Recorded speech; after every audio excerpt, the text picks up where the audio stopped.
Televisa presenta.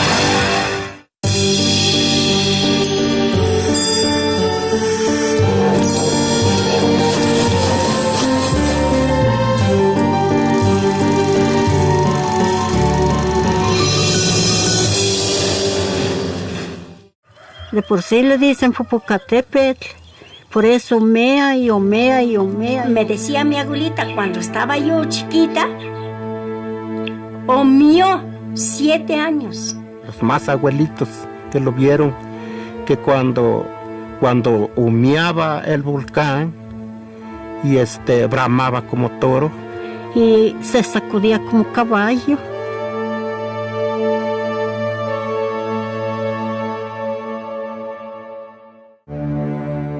El volcán Popocatépetl, en su forma actual, existe desde hace 23,000 años. Su presencia ha determinado la formación de los ecosistemas que lo rodean. Los pobladores del altiplano mexicano, también desde hace miles de años, a lo largo de generaciones de cercanía, han reconocido, observado e interpretado la actividad de esta montaña que humea, traducción literal del nombre náhuatl. Bueno, las montañas, los cerros, las elevaciones naturales en general, en la cosmovisión mesoamericana, en la cosmovisión precolombina, eran marcas terriblemente importantes, marcas del paisaje muy, muy importantes, porque tienen las cuevas, y las cuevas eran consideradas como entradas al inframundo. Las montañas, de hecho, muchas veces tienen agua por dentro, porque en las cuevas muchas veces hay agua, o también el agua brota por los manantiales. Entonces eso da la idea de que el agua viene del interior de la montaña. Bernardino de Sahagún refiere que para los antiguos mexicanos, los ríos surgían de Tlalocan, una especie de paraíso terrenal, y añade: y también decían que los montes que están fundados sobre él, que están llenos de agua, y por fuera son de tierra, como si fuesen vasos grandes de agua, o como casas llenas de agua. Cuando cada montaña y cada cerro tienen un nombre, es natural que también sean percibidos con personalidad propia y voluntad. Entonces, a través del ritual, se entra en comunicación con ellos. Precisamente son los lugares de contacto entre la gente y los dioses.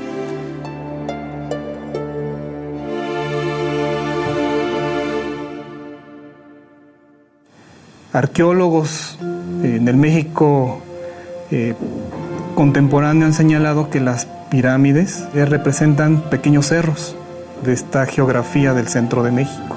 Y el centro de ese paisaje ritual era el Templo Mayor mismo, que en sí era una réplica de un cerro también.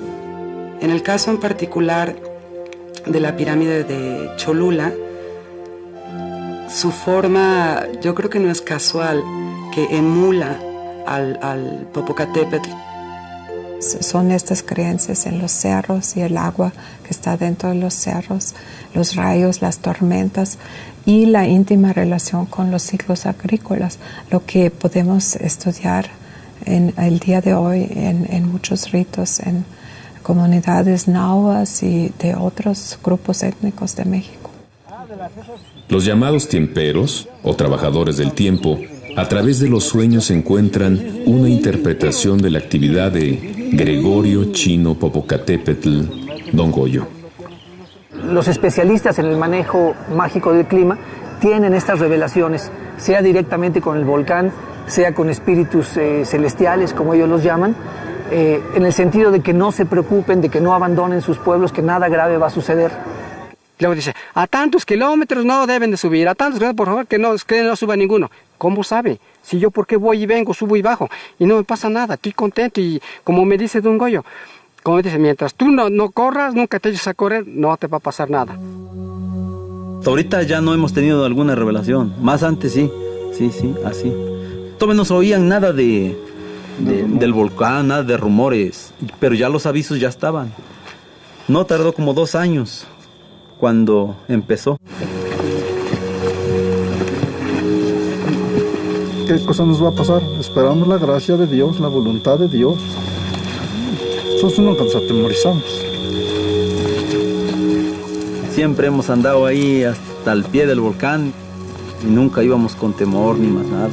A tantito nos dio temor ya cuando empezó a hacer, pero aún así hemos ido, aún así, porque pues no hay nada de avisos malos, pues hay que ir. Al contrario, hay que estar más cerca de ellos, antepasados. Sí.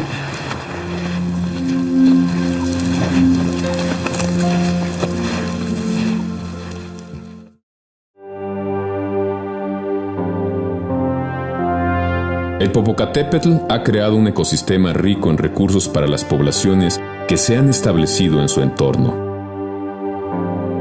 Agua en forma de ríos y de lluvia, tierras fértiles, bosques, piedra y una gran variedad de flora y fauna aprovechables. La antigua isla de Jico se encuentra situada en lo que fuera el lago de Chalco, en la porción sureste de la Cuenca de México. Este lago de Chalco en algún momento se unía con lo que era el lago de Xochimilco.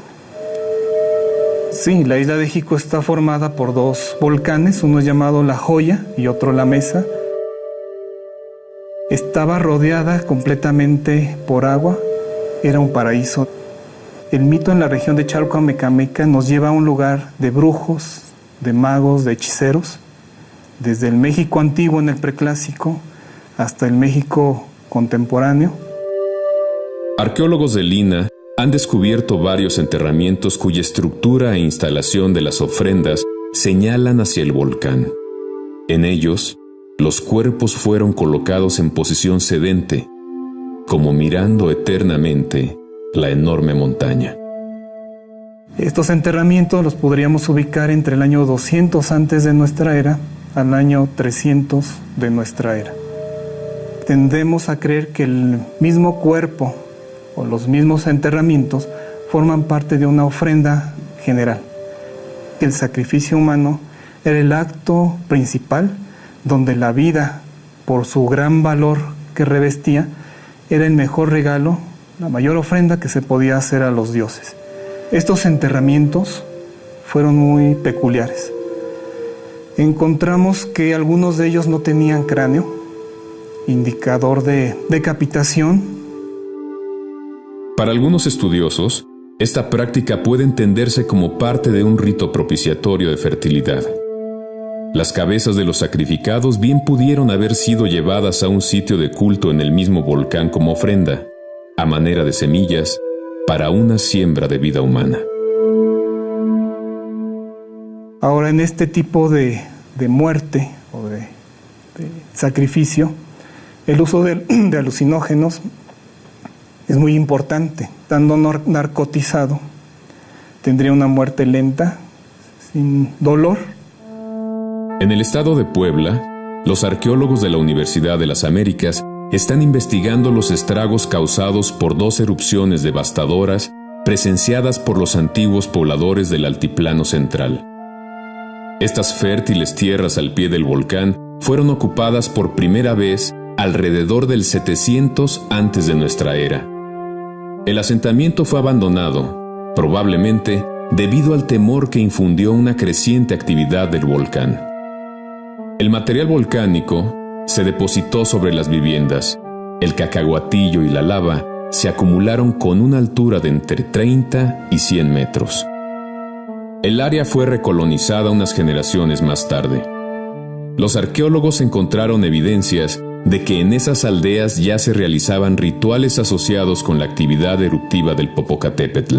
El culto doméstico está enfocado sobre un culto al volcán, ¿no? Y se representan estos pequeños altares o adoratorios en el centro del patio. Son pequeñas representaciones del volcán. No quiero decir de los volcanes, del volcán. Incluso estas maquetas tienen unas chimeneas que conducen a unas cámaras interiores donde se estaría depositando carbón o incienso que estaría saliendo como humo, quizá emulando las emanaciones volcánicas. Arriba de estas maquetas generalmente hay dos esculturas, las mejor hechas de ellas suelen representar un individuo que está soplando. Quizá sea una representación más directa de la deidad que en ese momento estuviese asociada o vinculada al Popocatépetl, ¿no? Alguien que está echando humo, echando viento. Que los altares corresponden al primer siglo de nuestra era. Las poblaciones de estas zonas fueron suficientemente precavidos con las señales que el volcán les estaba dando para semi-abandonar estos lugares mucho antes o días o semanas antes de la erupción. Se localizaron restos de alimentos en una olla, lo que lleva a pensar en una huida de emergencia.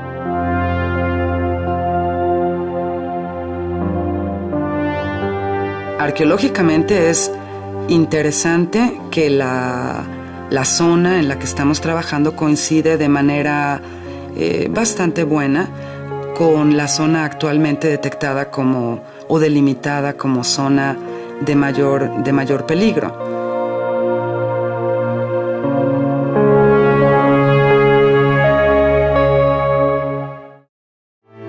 En 1519, año en que Cortés y sus hombres llegan a México, el Popocatépetl entró en actividad. El despertar del volcán fue interpretado por la población indígena como un presagio del desastre que se avecinaba.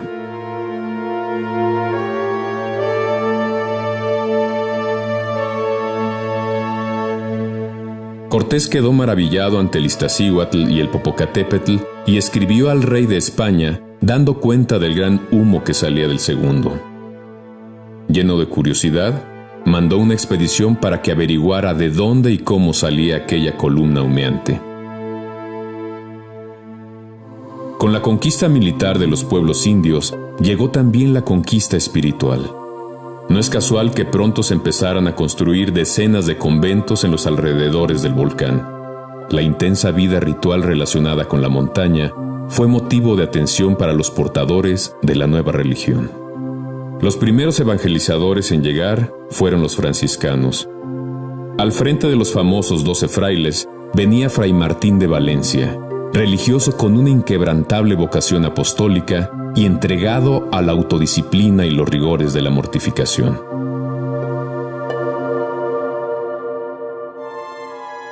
De Fray Martín se dijo que más parecía estar en comunicación con Dios que con los que le rodeaban.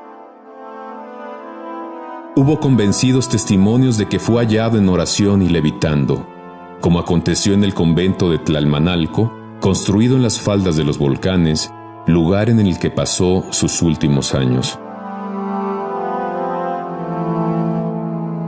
Un momento en que había una gran sequía, la gente va a buscar a Fray Martín de Valencia para pedirle que él haga una procesión a un lugar donde hay una cruz en la montaña Matlalcueye, que hoy conocemos como la Malinche. Hace una procesión de rodillas y siempre castigando su cuerpo como él lo acostumbraba, y según este relato, esa misma tarde llovió.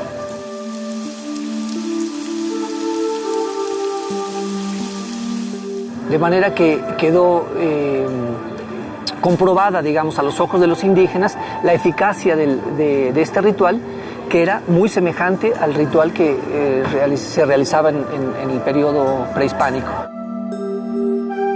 Tras una vida de ayuno y rigores, Fray Martín murió y fue enterrado en el convento de Tlalmanalco. Algún tiempo después su cuerpo desapareció misteriosamente y aún hoy no se sabe qué fue exactamente lo que ocurrió con él. Fray Martín de Valencia acostumbraba a hacer oración y flagelarse, como era costumbre en el siglo XVI, en el cerro de Amecameca, que hoy se conoce como el Cerro del Sacromonte, que en ese cerro se adoraba a la deidad del agua terrestre, a Chalchiutlicue, en el interior de una cueva. De manera que cuando Fray Martín de Valencia optó por hacer sus ejercicios espirituales en el interior de esta cueva, y como él se flagelaba, pues había un ejemplo de una vida piadosa, digamos, a los ojos de los indígenas, ¿no? Sangrarse los lóbulos, las articulaciones, el pene, y ofrecer esta sangre a las deidades. Tenían similitudes con los autosacrificios mesoamericanos. El cuerpo de Fray Martín nunca fue encontrado. Sin embargo, misteriosamente reaparecieron su túnica y su cilicio. Venerados como reliquias, fueron depositados en la cueva, junto al sepulcro de un Cristo yacente, el Señor del Sacromonte.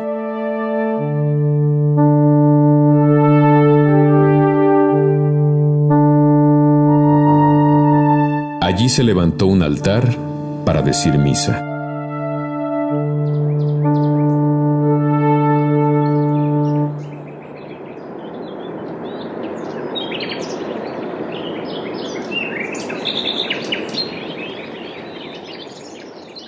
Y es así como se da la vinculación, digamos, de la adoración que se hacía a Chalchutlicue, la diosa de las aguas terrestres, a la adoración que perdura hasta nuestros días del Señor del Sacromonte.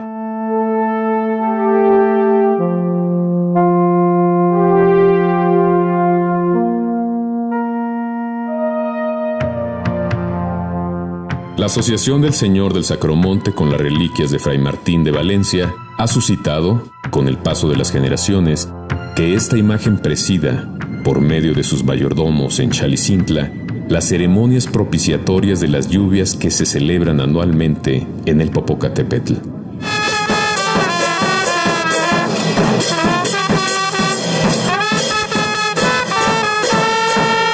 Que viva Cristo, que viva Cristo, que viva el Rey, que viva Cristo, que viva.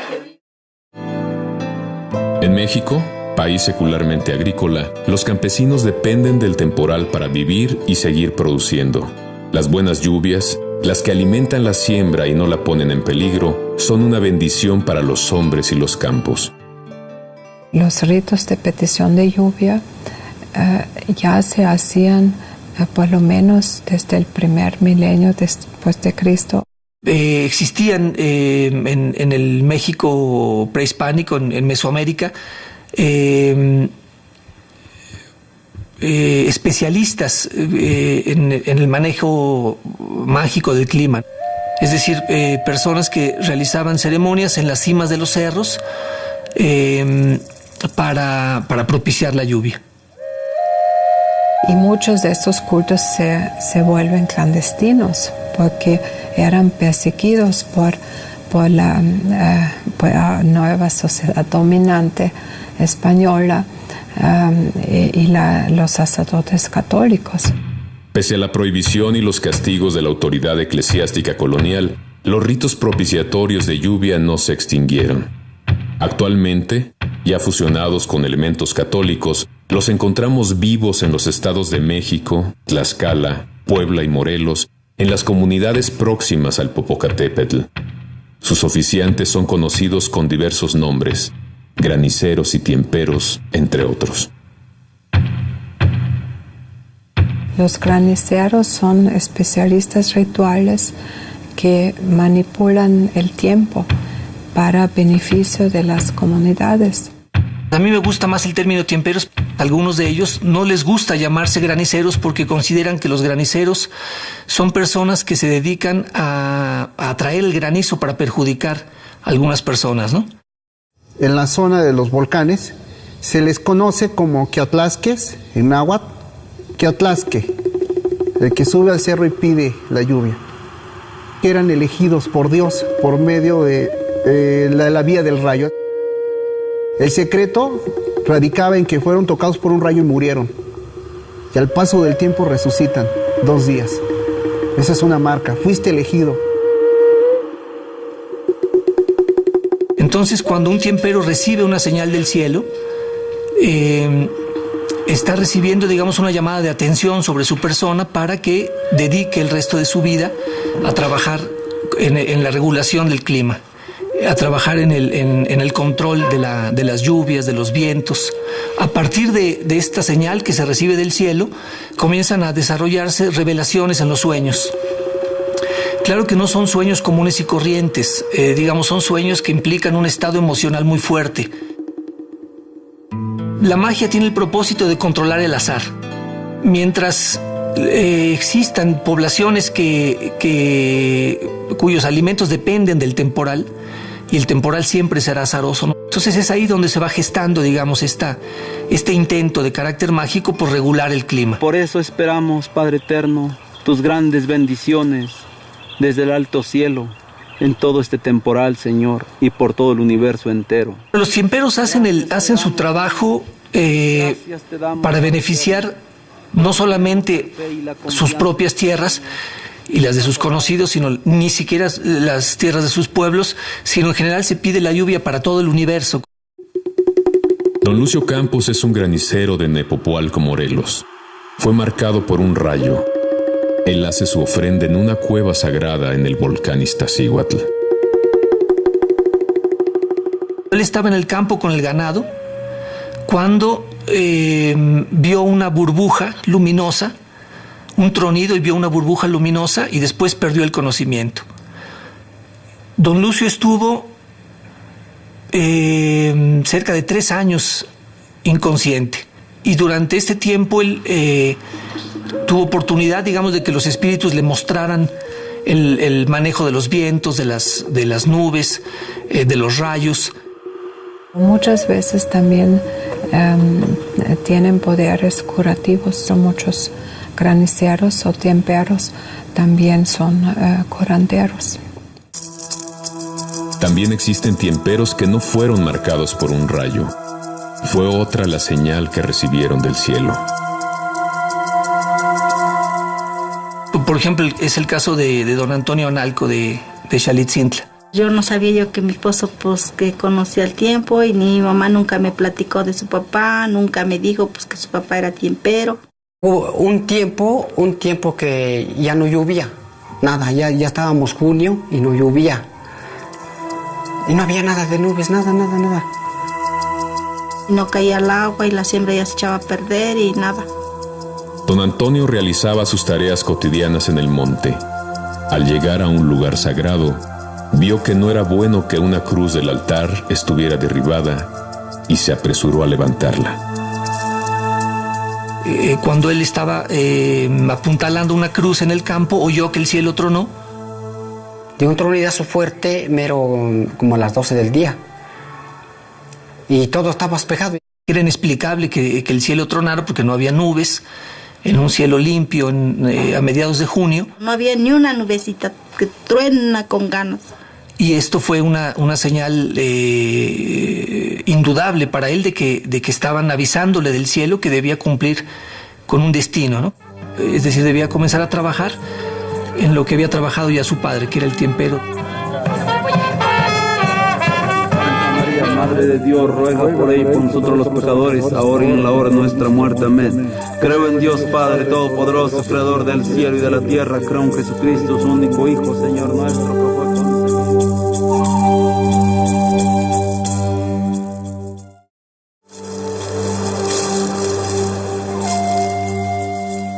A mí me impactó mucho doña Teófila, una persona muy profunda, una mujer muy religiosa, con una fe muy grande, que hacía su trabajo con mucha seriedad, con mucha entrega. Como ella nace en 1907, en el 19 al 27 hubo una actividad fuerte, pero más fuerte que esta, ¿sí?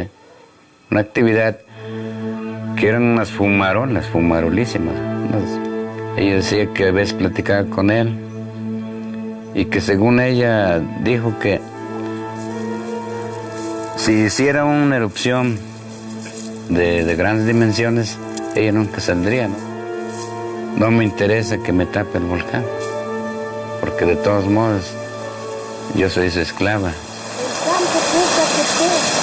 su santo bautisterio y tribunal, en sus santos aguadoras y aguadores y relámpagos y tornidos, te vengo a saludar. Doña Teófila Flores de Hueyapan, que sí fue golpeada por el rayo cuando tenía 10 años, estaba subida en un capulín y el rayo le pegó y prácticamente en su familia la dieron por muerta. La velaron toda la noche. La esperaban a las 24 horas para sepultarla, pero asombro de mi abuela, que el otro día la encuentran gateando pero sanó, ¿sí? Y de ahí adquiere el don permanente, pues. Ese don de curandero, de tiempero, se adquiere porque la persona es elegida. Les hace el favor de darles lo que yo te he pedido, medias gotas de cristal, aguas dulces, aguas cristalinas. Como a los 28 más o menos se casa y se empezó a sentir mal por lo del relámpago. Le hace la limpia y lo llevan al cerro Quetzaltépetl. Y la curaron allá en el cerro Ella soñó que le daban el poder nuestro, lo que hacían los tiemperos, ¿no? Le dieron una vara, le enseñaron todo el sistema de cómo hacer llover. De que después ella fue curandera también. Ella dejaba ofrendas a los lugares sagrados para que llueva. Ella combatía el viento, el granizo y la tempestad. Si ponía una ofrenda tenía que llamar a toda la naturaleza, hablemos de volcanes, de cerros, de manantiales, de lagunas, de mares. Y llovía. O sea, llovía porque llovía. Según ella sueña a Tlaloc, ¿sí? El dios de la lluvia. Y de ahí, desde entonces, empezó, según ella, a adorar o a venerar al dios Lo interesante es cuando decía cómo es Tlaloc, no te lo podía describir. Ella sabía que controlaba la lluvia, sabía, y que tenía sus ayudantes, pero nada más. Que se parece, sí, que tuvo su origen en el prehispánico, hasta donde se puede demostrar, sí. Si enfatizas exclusivamente el pasado, estás anulando el presente de estos grupos.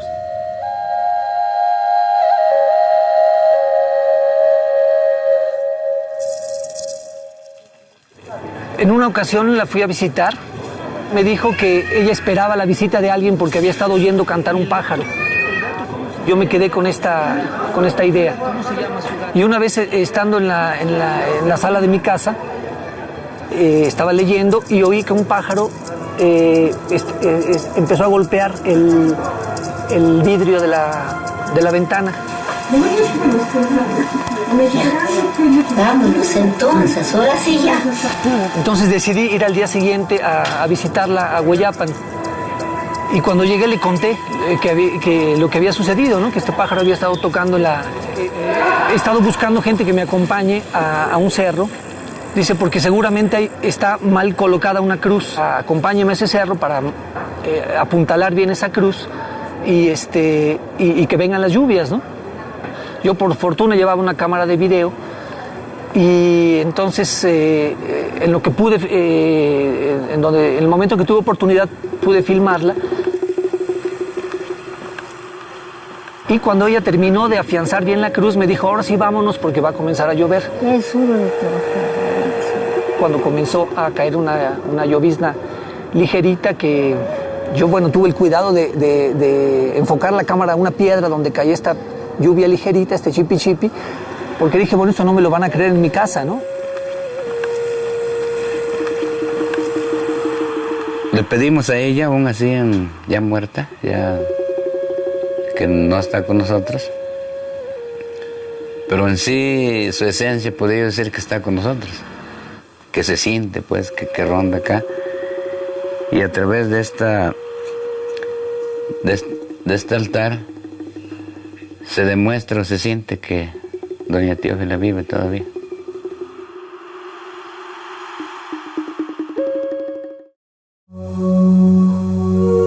Es el 12 de mayo.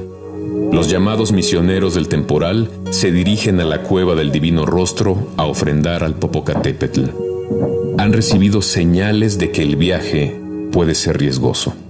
El camino que llevamos le nombramos misioneros del temporal y estamos constantemente trabajando, pues, pidiendo las lluvias del temporal. Somos soldados de Dios. Habitantes de Tetela del volcán Morelos, los misioneros del temporal se ocupan en pedir buenas lluvias.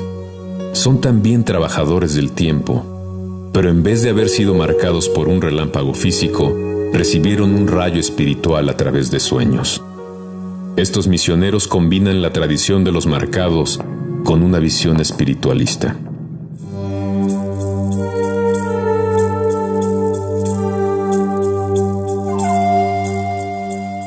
Cuando suben a un cerro, están subiendo un calvario donde muere Cristo. Son como capillas, siguen siendo iglesias, pero por el medio del cual te vas a conectar con el Popocatépetl. Ahí son iglesias antepasadas, son iglesias espirituales, que uno se da cuenta por los sueños que nos avisan. Así es, son iglesias que a donde Dios baja con sus ángeles, la cosa más limpia de la tierra, lugares sagrados. Para ellos es muy lógico, ¿dónde muere Cristo? En un cerro. Nosotros seguimos el ejemplo. Tenemos que subir a los cerros para recibir la fuerza. Todos los calvarios están orientados hacia el norte.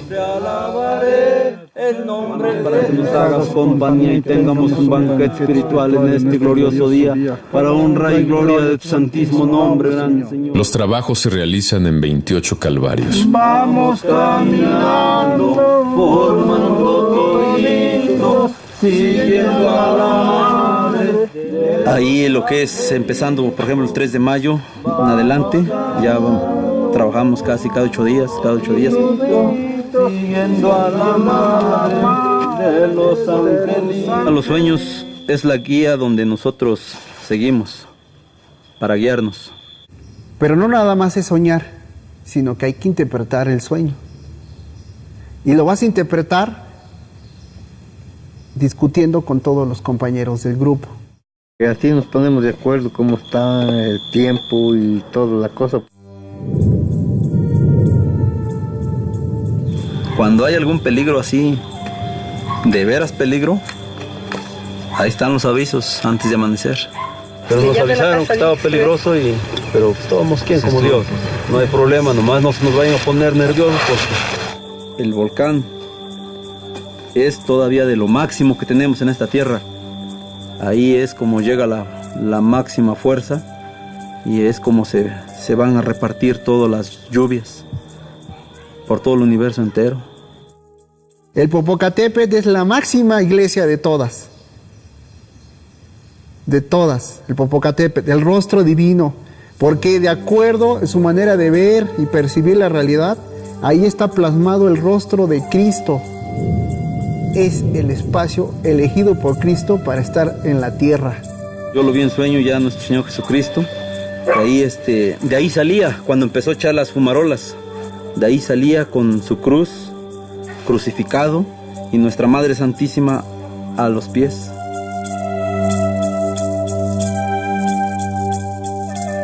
Está en el mero volcán, está el agua, está todo, está un mar dentro del volcán. Pero nos avisaron que estaba peligroso, pero todos quién como Dios. Yo una vez lo vi en sueño, debajo del volcán viene el caño así, hacia abajo, del norte al sur y del oriente al poniente, así. Bien, o sea, lo que es un caño más o menos grande. Así es. Entonces, pensamos que sí está conectado con el mar, el volcán. ¿Qué son los caños? Son los puentes que conectan los 4 puntos cardinales con el centro. Para que se distribuya la fuerza que manda Dios. Los caños se hacen aquí en la tierra para que los ángeles pasen regando. Y así es como pueda regar por todo el universo entero. Explícitamente hay que abrirlos y los abres con una vara de membrillo, que es un instrumento ritual, punto climático de la petición de lluvia. Porque es el momento en el cual tienes que abrir estos puentes que pueden estar cubiertos o tapados En ese mismo instante, uno de los mayores está colocando agua en la fuente. La fuente es el centro. Y los algodones que están ahí, ubicados en los 4 puntos cardinales, son las nubes. Y metafóricamente, cuando tú ves que están goteando, es que está cayendo la lluvia. Como que se imita pues lo que hacen arriba, nosotros aquí lo hacemos abajo. El algodón jala el agua, entonces las nubes también jalan el agua de donde es la captan, como es de los mares, de las lagunas, como es de los volcanes, de donde los ángeles pueden tomar esas aguas cristalinas. En el nombre del Padre, le dijo el Espíritu Santo que voy a traer estos manjares, estos el pan de cada día. Así te pedí. Lo que se acostumbra es depositar la ofrenda, esperar a que los espíritus que han sido invocados coman la esencia, los aromas de estos alimentos. Lo que vamos pudiendo, vamos ofrendando. Te voy a llevar ofrenda, te voy a ofrecer el canto. Dios otorga a través de los santos y me lo regresa. Esta forma de regresar a los hombres se llama fuerza. Porque tenemos la fe y la confianza en ti, que tú vas a llevar tus lluvias en tu carroza a regar por todo el universo entero.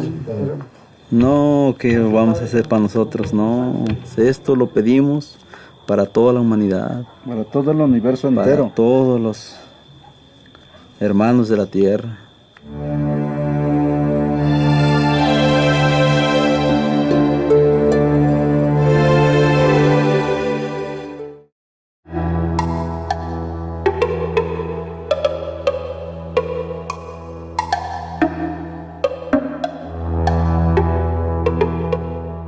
Algunos tiemperos tienen la facultad de poder tener un encuentro personal con este espíritu personificado, al que han denominado pues con varios nombres, ¿no? Gregorio es el que se ha conocido más. Se le revelaba el Popo. Para ella el Popo era un hombre a caballo con un machete y sus manos eran fríos. En las mañanas salía y se ponía a platicar. Yo a veces pensaba que estaba desvariando, ¿no? Está platicando con alguien, como si alguien estuviera ahí. El volcán está en el patio de su casa montado en un caballo. Ella lo invita a pasar. El volcán le dice, ¿no me conoces? ¿No sabes quién soy? Entonces doña Teo le dice, no lo conozco, pero pase usted. Entonces hay un momento en que ella siente un abrazo frío, un abrazo helado, y siente entonces esta fuerza tan grande. Pero como yo ya sabía de sus rollos estos, nunca la interrumpí. Y al final cuando entraba, le preguntamos, oye, ¿qué estaba haciendo ahí? ¿Por qué decías esto? Dices, llega un hombre a caballo, me agarra de aquí del cuello, y me hizo así, y me empezó a hablar, que por qué ya no lo visito, que por qué no voy, porque tiene sed. Y luego decía, le digo, ¿y quién fue? Dice, no, pues fue el volcán. Y luego así organizaba su gente, se iba a visitarlo.